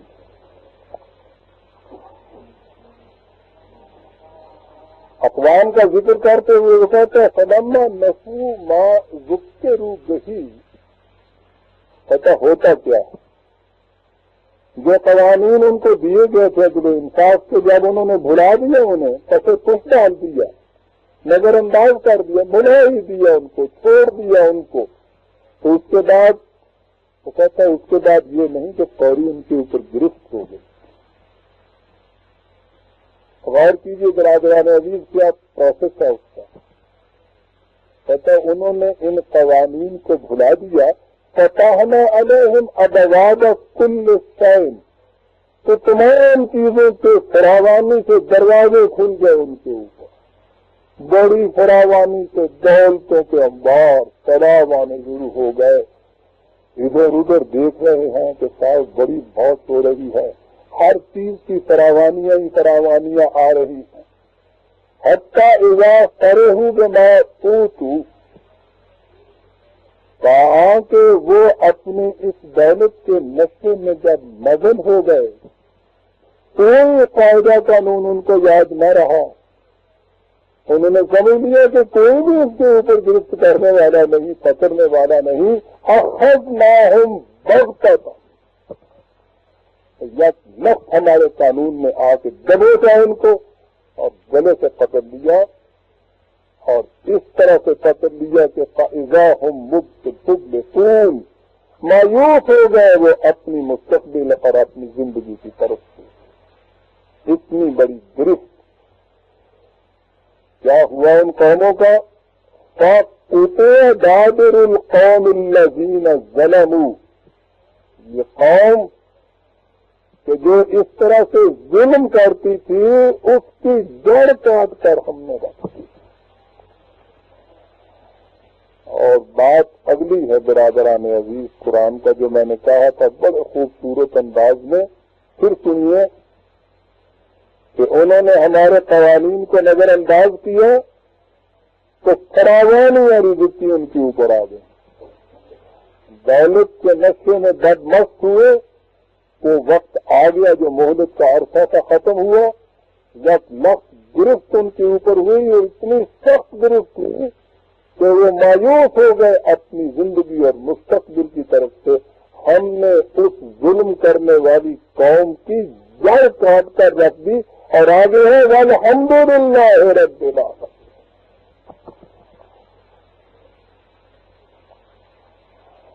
کتنا عجیب مقام ہے یہ والحمدللہ کہنے کا، کس قدر قابل حمد و ستائش ہے تمہارے خدا کا یہ قانون جس نے اپنے ذمے انسانیت کی ربوبیت لے رکھی ہوئی ہے۔ اگر یہ قانون نہ ہو اور دھاندلی ہی یہاں چلتی رہے تو ربوبیت عالمینی ہو نہیں سکتی، نو انسانیت کی عالمگیر نشو و نما ہو نہیں سکتی۔ اس عالمگیر نشو و نما کے لیے ضروری ہے کہ جتنی قوتیں اس کو راستے میں سنگے گراں بن کر بیٹھی جائیں اور جانے نہ دے انسانیت اس راستے کی طرف، پہلے ان کو سمجھایا جائے، بجھایا جائے، نصیحت کی جائے، ان کو نفع نقصان سب کچھ ان کے سامنے پیش کیا جائے، اس کے باوجود وہ دھاندلی سے باز نہ آئے، پھر مہلت دی جائے، پھر وقفہ دیا جائے، جب یہ بھی نہ ہو تو پھر ان پہ گرفت کی جائے، ان کی جڑ کاٹ کر رکھ دی جائے، اس لیے کہ اگر ظالم کی جڑ نہ کاٹی جائے تو مظلوم کی زندگی دوبر ہو جاتی ہے۔ کہتا ہے قرآن کہ کس قدر مقام حمد و ستائش ہے یہ، جب ظلم کی جڑ کٹے دنیا میں، وہ کہتا ہے وہ مقام خوشی منانے کا ہوا کرتا ہے۔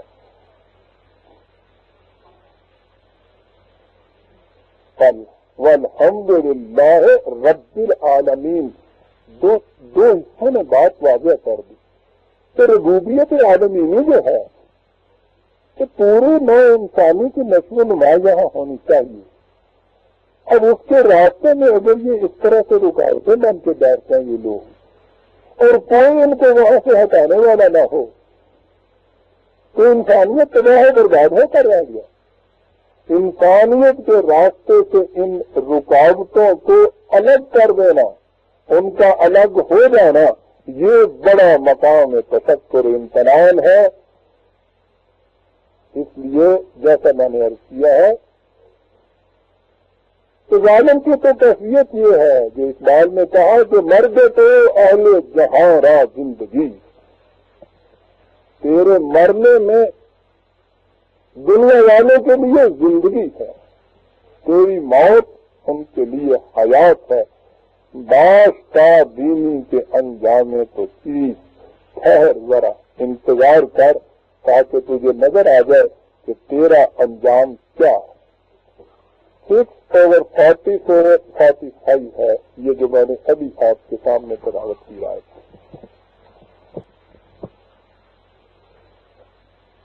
اب ایک چیز آگے آئی،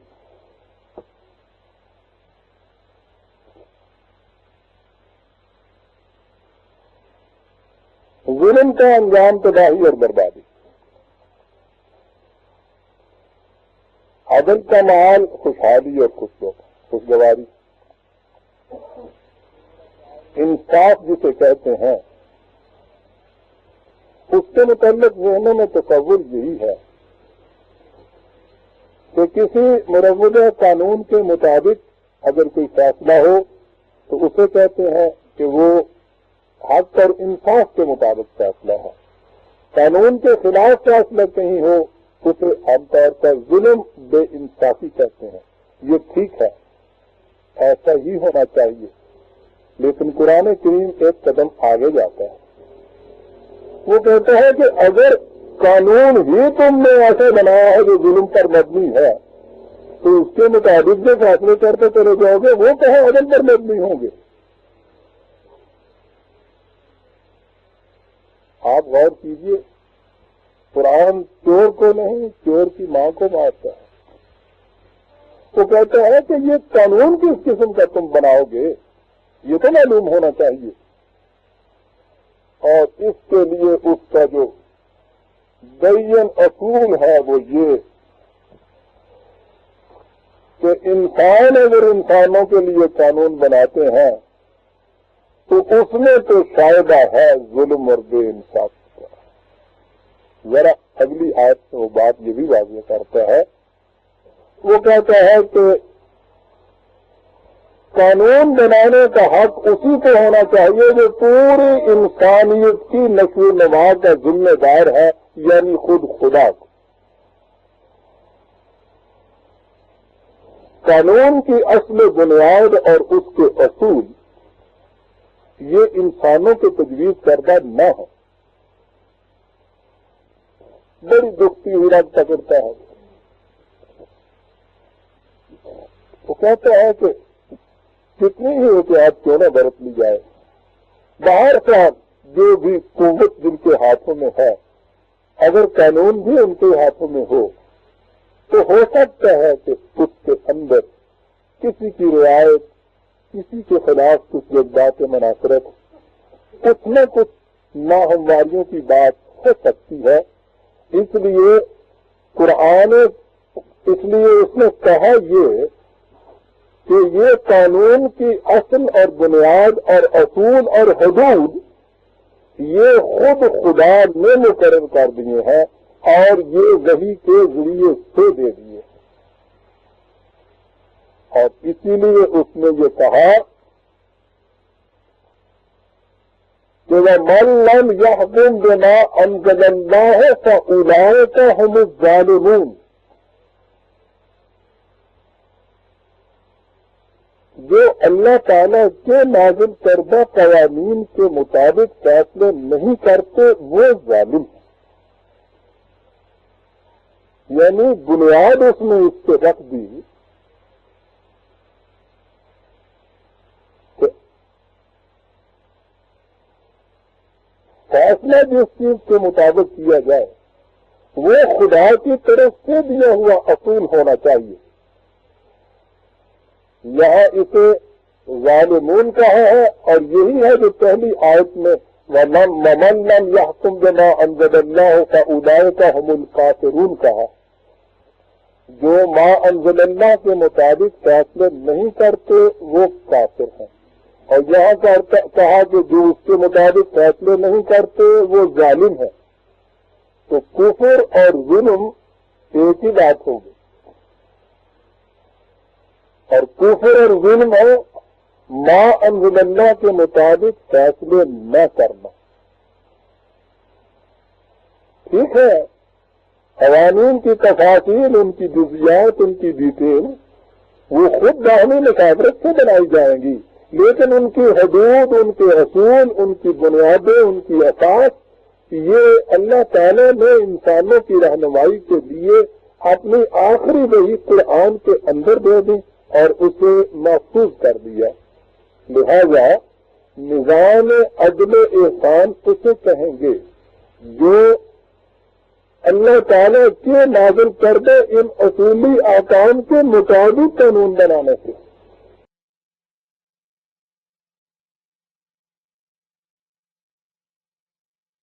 ان کی ریفرنس ہے 5/45، 5/44، 5/44، 45. اور وہ جو میں نے ابھی عرض کیا، آپ کو پتہ ہے شرک کے ضمن میں بھی ایک بات سامنے آئی تھی کہ باطل معبود وہی نہیں ہے کہ جن کو تم پتھروں کی شکل میں، بتوں کی شکل میں گھر کے سامنے رکھتے ہو.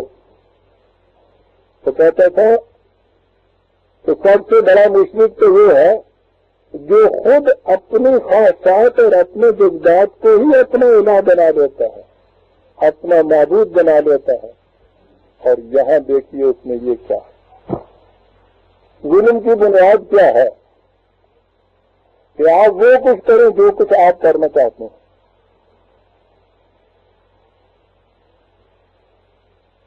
عدل و انصاف کی بنیاد کیا ہے؟ آپ وہ کچھ کریں جو کچھ قانون چاہتا ہے. آپ کی اپنی خواہش اور آرزو کچھ ہی کیوں نہ ہو، اسے تابع رکھا جائے قانون کے. یاد رکھیے برادران عزیز، معاشرے کی خوش اسلوبی کے لیے نہایت ضروری ہے کہ قانون کا احترام لوگوں کے دلوں کے اندر ہو. جب بھی قانون کا احترام اٹھ جائے گا معاشرے میں فساد برپا ہوگا.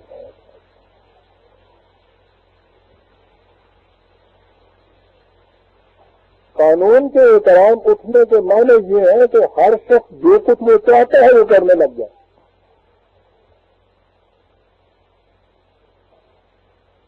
اور یہی چیز ہے کہ جسے قرآن کریم نے ظلم کہا ہے. ظلم کی تو بنیاد اسی پہ ہے نا کہ آپ قاعدہ، قانون، آئین، دستور، ضوابط، حدود، پابندیاں ان تمام کو ڈالائے کاٹ رکھیں اور جو کچھ آپ کے جی میں آئے آپ وہ کرنا شروع کر دیں. اسی کو کہتے ہیں نا اپنے جذبات اور خواہشات کا ابتدا. اور وہ کہتا ہے فَإِن لَّمْ يَسْتَجِيبُوا لَكَ فَاعْلَمْ أَنَّمَا يَتَّبِعُونَ أَهْوَاءَهُمْ.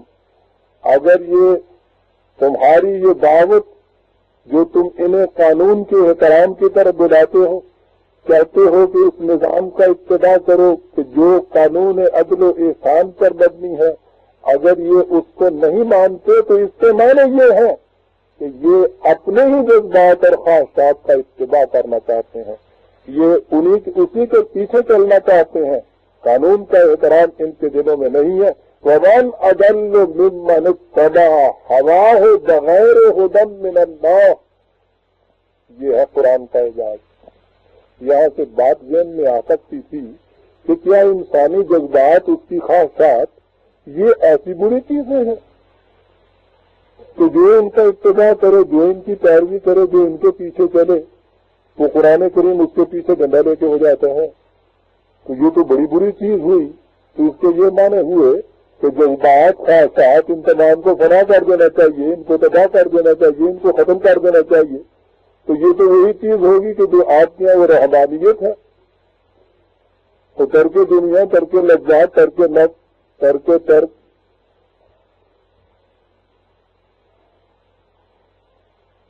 لیکن یہ تو قرآن ہے برادران عزیز. تو کہتا یہ ہے کہ اپنے جذبات کا اتباع وحی کی روشنی کو الگ کر کے یہ ہے گمراہی. بغیر ہدی من اللہ، خدا کی عطا کردہ رہنمائی کو چھوڑ کر اتباع جذبات، یہ ہے گمراہی. اس کی روشنی میں اتباع جذبات، یہ تو انسانیت کا تقاضا ہے. یہ ہے فرق برادران عزیز صحیح وحی کی روشنی میں تعلیم میں اور انسانوں کے خیالات کی آمیزش جس تعلیم میں ہو چکی ہو اس میں.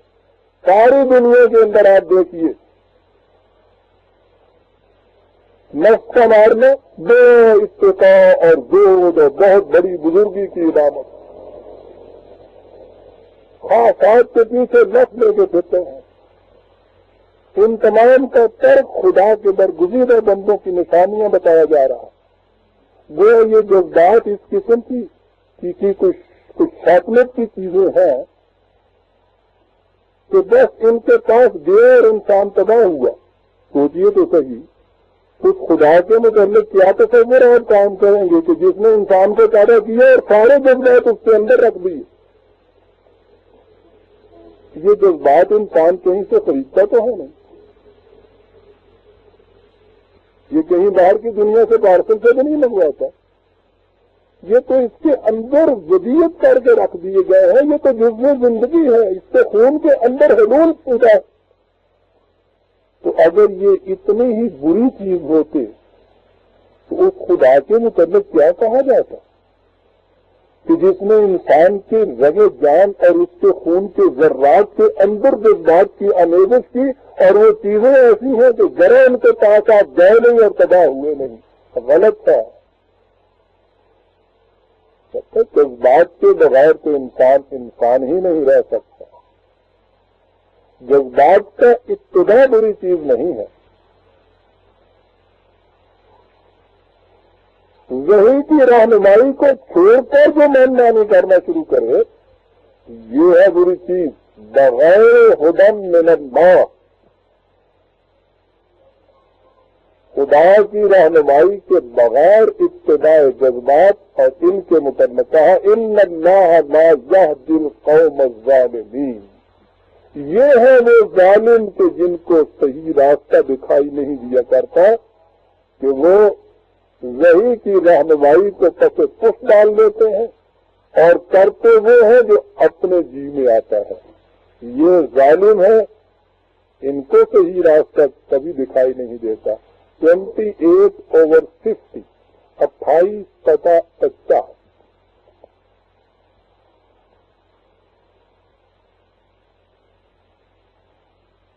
لہذا کوئی نظام خواہ وہ سیاسی ہو، خواہ وہ معاشی ہو، خواہ وہ تمدنی ہو، جو خدا کی طرف سے نازل کردہ وحی کے اوپر مبنی نہیں ہوگا وہ ظلم ہے قرآن کی روح سے. پہلی اقوام میں ہم دیکھتے چلے آ رہے ہیں کہ انہوں نے رزق کے سرچشموں کو تصرف بے جا کیا، اس کی تقسیم غلط کی، غریبوں کو دھتکارا. 99 دمبیاں والوں نے کہا کہ ایک دمبی بھی میرے پاس آ جائے. اس نظام میں اصلاح کی ضرورت ہے، لیکن یاد رکھیے اگر اس کے خلاف جو نظام قائم آپ کریں گے اس میں آپ وحی کو ترک کر دیں گے اور اس سے بے نیاز ہو جائیں گے. وہ نظام کتنا ہی بظاہر کیوں نہ آپ کو اچھا عدل و انصاف کے اوپر مبنی نظر آئے، وہ کبھی عدل و انصاف کے اوپر مبنی نہیں ہو سکتا، اس لیے کہ وحی کی رہنمائی اس نے چھوڑ دی ہے. خدا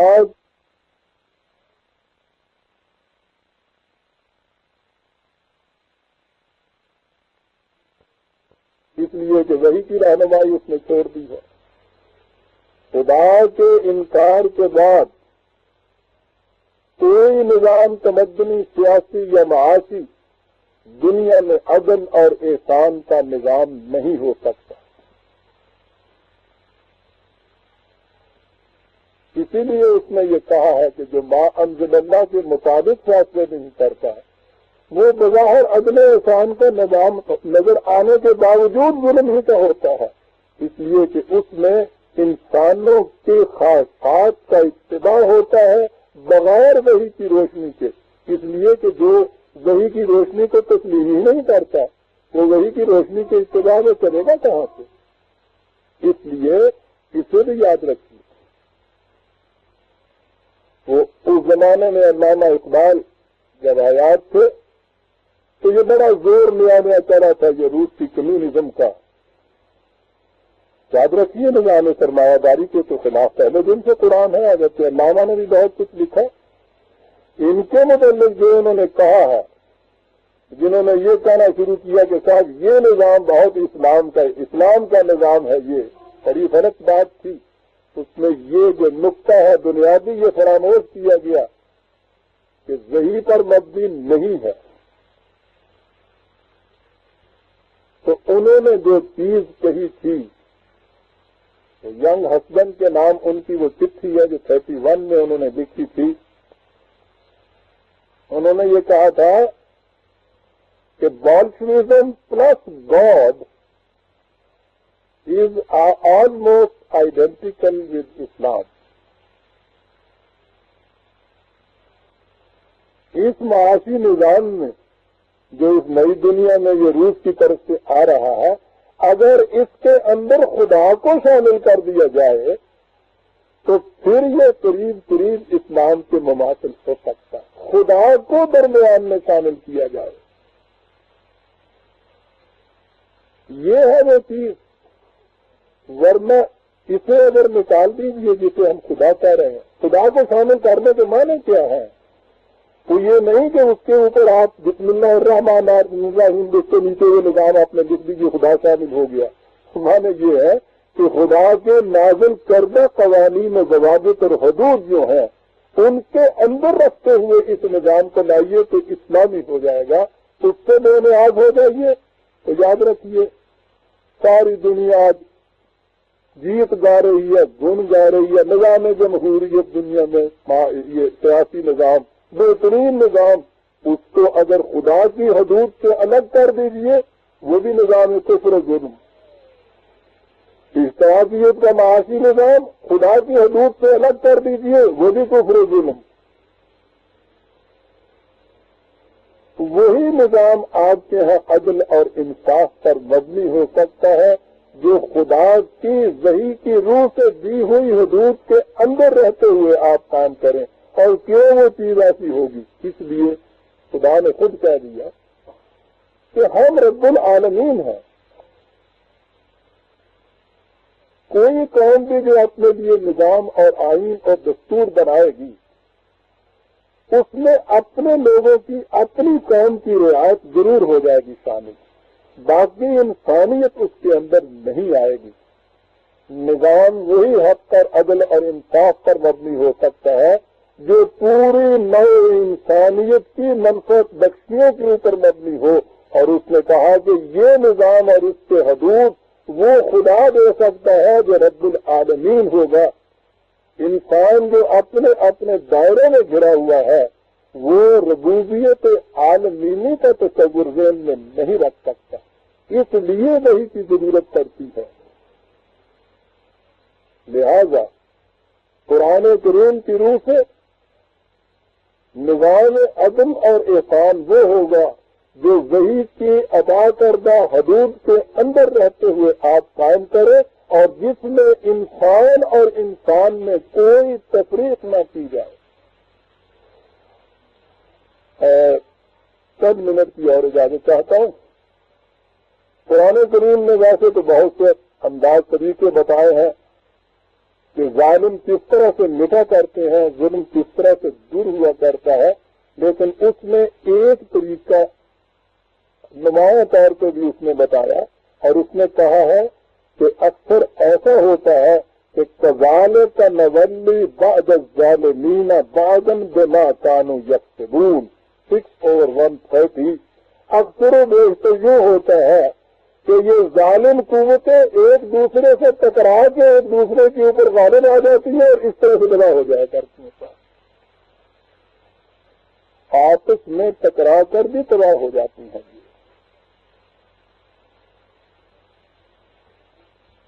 وہ اقوام سابقہ کی داستانیں بیان کرنے کے بعد ہر قوم سے کہتا ہے، اور یہ ہے وہ آخری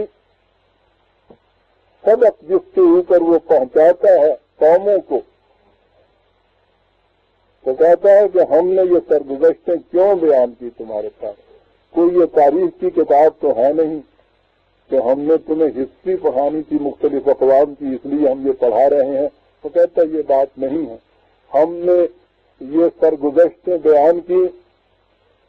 وَلَقَدْ أَهْلَكْنَا الْقَرُونَ مِنْ قَبْلِكُمْ لَمَّا ظَلَمُوا، یہ بتانے کے لیے کہ جس قوم نے بھی دنیا میں ظلم کی روش اختیار کی ہم نے انہیں تباہ، اس قوم کو تباہ کر دیا. اور اس طرح ہم نے مختلف زمانوں میں مختلف قوموں کو تباہ کیا. وَجَاءَتْهُمْ رُسُلُهُمْ بِالْبَيِّنَاتِ وَمَا كَانُوا لِيُؤْمِنُوا كَذَلِكَ نَجْزِي الْقَوْمَ الْمُجْرِمِينَ، حالانکہ ان کی طرف خدا کے قوانین دینے والے واضح قوانین لے کر آئے، لیکن انہوں نے ان کی صداقت کو تسلیم نہ کیا، اس لیے وہ جرم کے اوپر وہ جرائم پیشہ ہی رہے. ظلم اور جرم تو ایک ہی بات ہے نا قرآن کی روح سے. لہذا ہم نے انہیں ان کے ظلم کی بنا پر تباہ کر دیا. اور اس سے آگے برادران عزیز وہ سبق جو قرآن دینا چاہتا ہے، ثم جعلناکم خلائف فی الارض من بعدہم، پھر ظالم قوم کی تباہی کے بعد ہم نے یہ اقتدار تمہارے ہاتھ میں دیا، تمہارے پاس یہ حکومت اور مملکت کبھی آئی. لننظر کیف تعملون، یہ دیکھنے کے لیے کہ تم کیا کرتے ہو. قانون عقل، اقوام تباہ ہوتی ہیں ظلم. ساری اقوام کی سرگزشتیں بیان کی اور کہہ دیا کہ وہ ظلم سے تباہ ہوئی، اور اس کے بعد کہا کہ اس ظالم قوم کو مٹانے کے بعد تمہارے ہاتھ میں اقتدار ہم نے دے دیا، یہ دیکھنے کے لیے کہ تم کیا کرتے ہو. اگر تم بھی وہی کچھ کرو گے جو پہلی قوموں نے کیا، تم ہماری چہیتی اولاد نہیں ہو. ہمارا قانون عدل ہے، وہ اسی طرح سے تمہیں تباہ اور برباد کر دے گا جس طرح پہلی قوموں کو تباہ اور برباد کیا. اگر تم نظام عدل اور احسان قائم کرو گے تو اس کی خوشگواریاں ابد در آغوش ہوگی، خالدین فیہا ابدا. اس دنیا میں بھی جنت کی زندگی، مرنے کے بعد بھی جنت کی زندگی. یہ ہے نظام عدل اور احسان کا فطری نتیجہ، اور وہ ہے ظلم اور استبداد، جور اور ستم کا فطری نتیجہ. دونوں چیزیں قرآن کریم نے واضح کر دی. اب جو وہ ٹکراؤ آپ سمجھتے ہوتے تھے، انبیاء کرام کی جو دعوت تھی، ان کے ساتھیوں کی جماعتیں جو میدان جنگ میں جانے تک اپنی دے دیتی تھی، کاہے کے لیے یہ ہوتا تھا؟ دنیا سے نظام ظلم اور استبداد کو ختم کر کے اس کی جگہ عدل اور احسان کا نظام قائم کرنے کے لیے، تاکہ انسانیت کی ربوبیت پرورش نشو و نما ہوتی چلی جائے، سلمان ہوتا ہے.